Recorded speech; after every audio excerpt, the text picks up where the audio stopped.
Qori domla aytdilar: "Sizga mana shu mozordan bir hujra olib beraman. Ikkita qori bolani xizmatingizga qo'yaman. Ikki mahal ovqat olib kelib beradi, ertalab choy, non hammasini muhayyo qiladi. Sizning vazifangiz shulki, men o'z ishimga borganimda o'rnimda o'tirib, qori bolalarga saboq berasiz" dedilar. Men o'quvchi tolibi ilmman. Darsim nima bo'ladi dedim. Bu mozorda dars aytuvchi mashhur zot borlar. Shu zotga sizni topshiramiz. Darsingiz ham davom etadi, dedilar qori domla. Xulosa shulki, menga bir hujrani ochib berdilar va ikki qori bolani muqarrar qildilar. Men qori domlaning o'rinlarida o'tirar, ba'zan biror joyga ketib qolsalar, qori bolalarga ta'lim berar edim.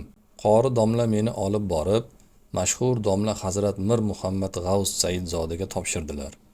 Qozi domla mendan so'radilar: "Buxoroda qanday darslar o'qigansiz?" Men to Sharhi mulloga qadar darslarni o'qiganman dedim. Mendan Kofiyaning madhasi ismidan imtihon qilib ko'rdilar. Men hech savollariga javob bera olmadim. Yana mendan ilmi sarfdan savol qildilar. Bunga ham javob bera olmadim. Keyin Eloliya o'qiganmisan sarvlarini deb so'radilar. Yo'q deb javob berdim. Hamma o'qigan darslaring bekor ekan. Boshidan o'qiysan, sarvni Eloliyani bir qori bor, o'shandan o'qiysan. Undan keyin men senga Mo'zini va Zanjoliyni o'qitaman dedilar. Qozi domla meni qorining oldiga yubordilar. 24 bob Mo'zini e'lon qilish kerak ekan.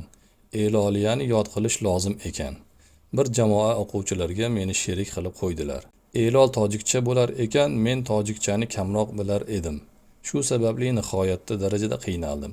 Daftarga yozib yurib, o'qigan darslarimni yod olar edim. 6 oyda Elolni o'qib tamom qildim. Men ko'p o'z holimdan ta'sirlanar edim. Sharhi mullogacha o'qigan bo'lsam-da, yana qaytib mubtadiylar qatorida boshidan tushdim.